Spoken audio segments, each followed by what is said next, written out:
Channel के माध्यम से आज मैं आपको इतिहास के उन महत्वपूर्ण बिंदुओं से परिचय करवाऊंगा जिसे अक्सर परीक्षा में पूछे जाते हैं। तो अब मैं अपने बच्चों से पूछ रहा हूं कि बताइए आप कालीबंगा कहाँ स्थित है? राजस्थान में। Very good. हड़प्पा किस नदी के किनारे स्थित है? रावी। लोथल कहाँ स्थित है? गुजरात में। सिंधु घाटी सभ्यता में हल का प्रमाण कहाँ मिला है? कालीबंगा से। Very good. मोहनजोदड़ो की जानकारी किस पुरातत्वविद से मिली है? राखालदास बनर्जी। गुड। भारतीय उपमहाद्वीप की पहली सभ्यता का विकास कहाँ हुआ? सिंधु के मैदान में। Very good. हड़प्पा सभ्यता का प्रमुख स्थल कालीबंगा कहाँ स्थित है? राजस्थान में। हड़प्पा की बस्तियों की खुदाई किन लोगों ने की? Sir John Marshall, Martin wheeler. इसमें ऑप्शन रहने के कारण ऐसा ना, ठीक है, बहुत अच्छा। विद्वानों के अनुसार हड़प्पा सभ्यता के सबसे बड़े नगर कौन से थे? मोहनजोदड़ो। बताइए किस पुरातत्वविद ने हड़प्पा में खुदाई कार्य किया? MN Vats good. और एक है जैसा कि इसमें दिया है Dayaram Sahni, MS. Vats, Mortimer Wheeler, इनमें सभी उत्तर आता है आपका। जी सर। चलिए बताइए हड़प्पा सभ्यता की संभवतः सबसे प्रसिद्ध कलाकृति नृत्य की मुद्रा में नग्न स्त्री की एक कांस्य मूर्ति प्राप्त हुई है, वह बच्चों कहाँ से प्राप्त हुई है? मोहनजोदड़ो से। गुड। किस स्थल में कारखाने के पाए जाने से मनकों को बनाए जाने की प्रक्रिया स्पष्ट हो जाती है? चनहुद्रो। हड़प्पा की बस्तियों से 2000 से अधिक मोहरें पाई गई है, ये बनी होती है किन चीजों की? सैलखरी से। गुड। किस स्थल में खांचेदार खेत के प्रमाण मिले हैं? कालीबंगा से। हड़प्पा वासियों द्वारा कृषि फसलें थी? गेहूं, यव और सरसों। हड़प्पा सभ्यता में पाई गई मूरें आमतौर पर किस प्रकार की होती थी? चौकोर। हड़प्पा निवासी पूजा करते थे? मारुति देवी की वृक्ष आत्माओं की पौराणिक कथाओं की। बहुत अच्छा, बहुत अच्छा, आपको याद है। हड़प्पा सभ्यता में सब साधारणतया किस दिशा में रखकर दफनाए जाते थे? उत्तर दक्षिण। एलोरा के कैलाश मंदिर का निर्माण किस राजवंश ने किया? राष्ट्रकूट ने। राखालदास बनर्जी को मोहनजोदड़ो के अवशेष किस वर्ष मिले? 1922। सिंधु घाटी सभ्यता में विशाल स्नानागार के अवशेष कहाँ से प्राप्त हुए हैं? मोहनजोदड़ो से। हड़प्पा सभ्यता किस युग की सभ्यता है? कांस्य युग। कांस्य युग। कांस्य। हड़प्पा सभ्यता का सबसे बड़ा नगर कौन सा था? मोहनजोदड़ो। सिंधु घाटी निवासियों को किस धातु का ज्ञान नहीं था? लोहा का।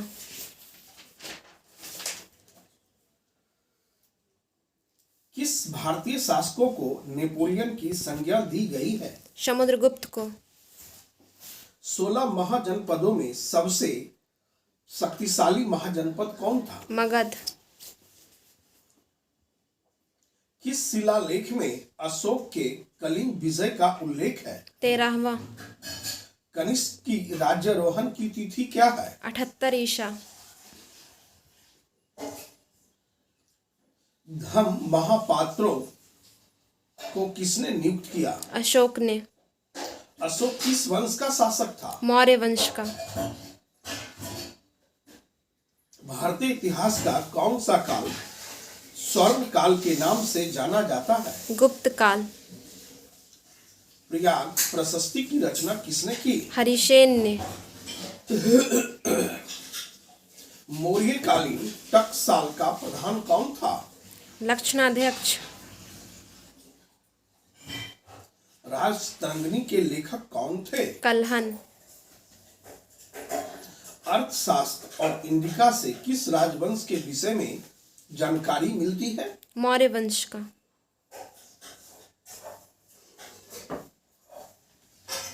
बच्चों बताइए, अर्थशास्त्र की रचना कब हुई? किस शताब्दी में? चौथी शताब्दी। गुड, बहुत अच्छा।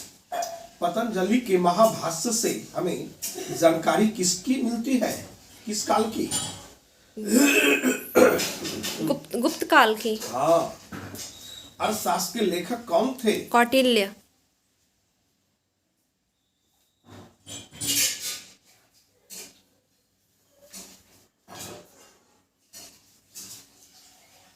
बताइए, चौथी बौद्ध संगति किस शासक के काल में हुई थी? कनिष्क। वज्जी को सामाजिक ग्रंथों में क्या कहा गया है? गणसंघ। जनपद शब्द का शाब्दिक अर्थ क्या है? जहाँ लोग मवेशी पालते हैं, जहाँ लोग अपना घर बनाते हैं। गुड। पंच चिन्ह वाले सिक्के बने होते हैं? चांदी और तांबे के। अशोक द्वारा प्राचीन प्रचारित बौद्ध धर्म, पुनः सुने, अशोक द्वारा प्रचारित बौद्ध धर्म का कहाँ प्रचलन नहीं हुआ? ब्रिटेन में।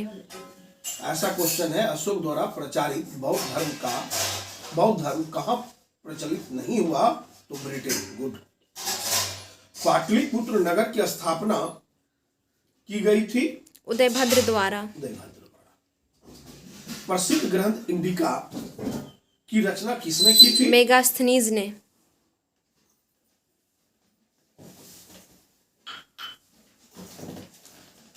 बच्चों बताइए, प्राचीन भारत में धर्म की शुरुआत किस शासक ने की थी? अशोक ने। भारत का नेपोलियन किस शासक को कहा जाता है? समुद्रगुप्त को। महावीर ने पार्श्वनाथ के सिद्धांत में नया सिद्धांत क्या जोड़ा? ब्रह्मचार्य।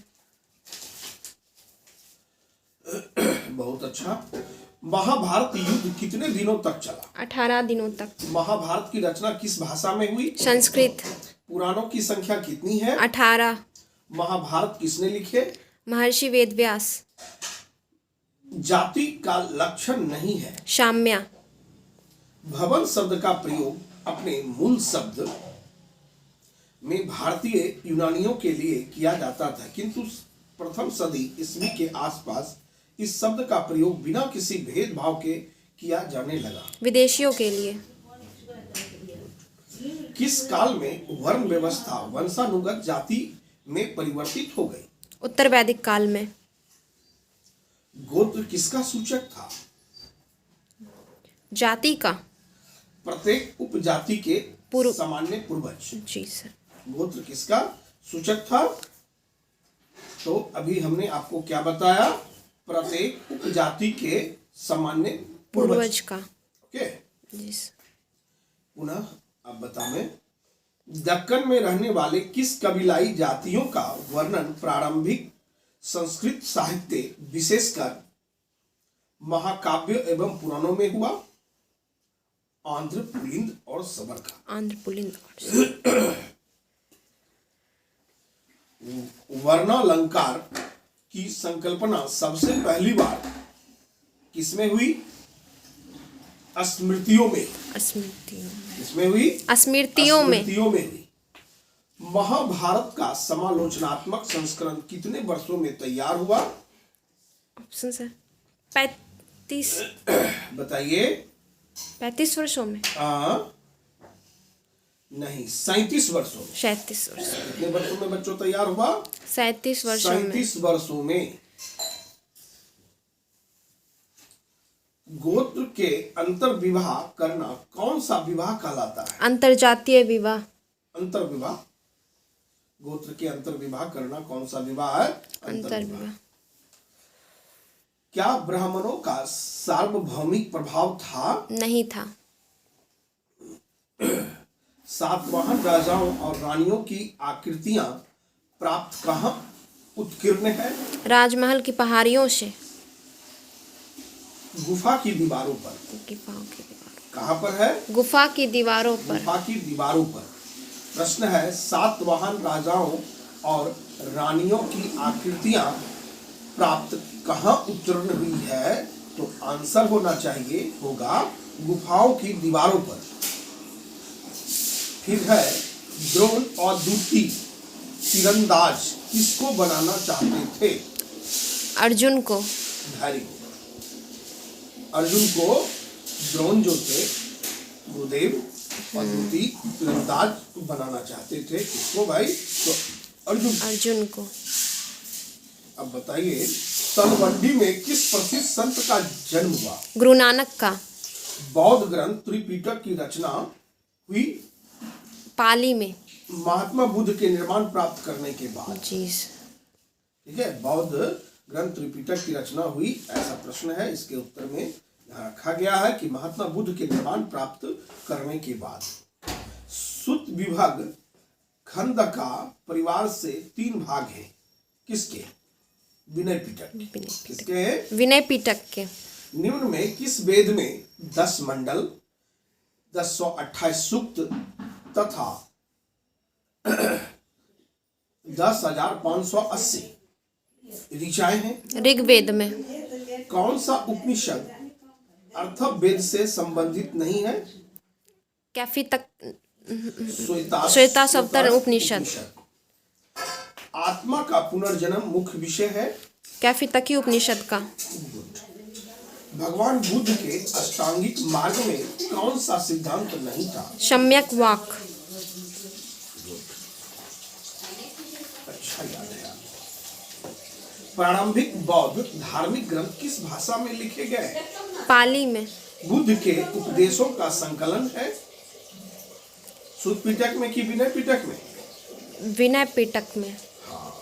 बुद्ध के जो आप देख रहे हैं बुद्ध के उपदेशों का संकलन विनय पिटक में है। ठीक है जी सर। महावीर स्वामी ने जैन धर्म के सिद्धांतों में कौन सा सिद्धांत जोड़ा? ब्रह्मचार्य का। विद्वानों में से कौन सा सर्वप्रथम भारत आया? कुछ नाम है यहाँ पे। When song, Marco Polo, Fahien, सभी क्या होगा? फाहियान। भगवान बुद्ध को किस स्थान पर ज्ञान प्राप्त हुआ? बोध गया में।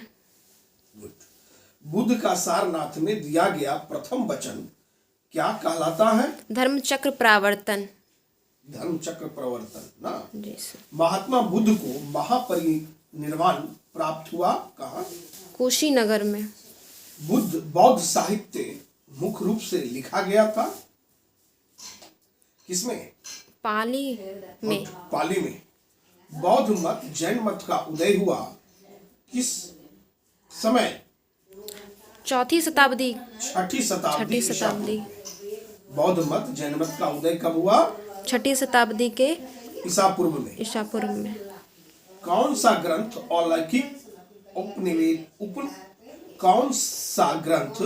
अलौकिक जनपदों के मौजूद होने का उल्लेख करता है? अथर्ववेद। नहीं, अभिधम पिटक। बौद्ध ग्रंथों में बुद्ध के समय कितने जनपदों के मौजूद होने का उल्लेख मिलता है? 16। बौद्ध ग्रंथों में बुद्ध के समय कितने जनपदों के मौजूद होने का उल्लेख मिलता है? किसमें? ऐसा क्वेश्चन बनाने का प्रयास किया गया था अंगुत्तर निकाय में। वास्तव में 16 महाजनपदों की उसमें चर्चा है। जी सर। बौद्ध साहित्य में 6 महानगरों का संदर्भ आता है। निम्न में से कौन उसमें शामिल नहीं था? साकेत और कौशाम्बी। काशी और श्रावस्ती का इसमें आंसर डाला है। नहीं, साकेत और कौशाम्बी। जी सर। Very good. बौद्ध साहित्य में 6 महानगरों का संदर्भ आता है। निम्न में से कौन उसमें शामिल नहीं था? तो साकेत और कौशाम्बी। स्तूप का संबंध किस धर्म से है? बौद्ध धर्म से। भगवान महावीर ने पार्श्वनाथ के सिद्धांतों में नया सिद्धांत क्या जोड़ा? ब्रह्मचार्य का। त्रिपिटक साहित्य है बौद्ध धर्म का। महात्मा बुद्ध को ज्ञान की प्राप्ति कहाँ हुई? बोध गया में। श्वेतांबर और दिगंबर का संबंध किस धर्म से? जैन धर्म से। हीनयान और महायान संप्रदाय किस धर्म से संबंधित है? बौद्ध धर्म से। इब्न बतूता ने अपनी यात्रा का विवरण लिखा था? किताब उर रहला में। और किस भाषा में ऐसा है? तो फारसी में। क्या था वो? फारसी में था। फारसी में था। पूछने का उद्देश्य है इब्न बतूता ने अपनी यात्रा का विवरण लिखा था किसमें? फारसी में। फारसी में। भारत की जिन 3 भाषाओं के ग्रंथों के अरबी भाषा में हुए अनुवादों से अल-बरूनी परिचित था वह थी संस्कृत, पाली तथा प्राकृत। तथा प्राकृत। वह तीनों कौन कौन सी थी? संस्कृत, पाली तथा प्राकृत। मार्को पोलो ने 13वीं शताब्दी से जिस स्थान से चलकर चीन और भारत की यात्रा की उसका नाम था वेनिस। अनेक विदेशी यात्रियों ने भारत की जिन 2 चीजों को असामान्य माना है वे हैं नारियल तथा पान। अल-बरूनी भारत में जिस शताब्दी में आया था वह थी 13वीं 11वीं शताब्दी। 11वीं शताब्दी। कौन सी शताब्दी थी? 11वीं शताब्दी। 11वीं शताब्दी। इब्न बतूता की भारत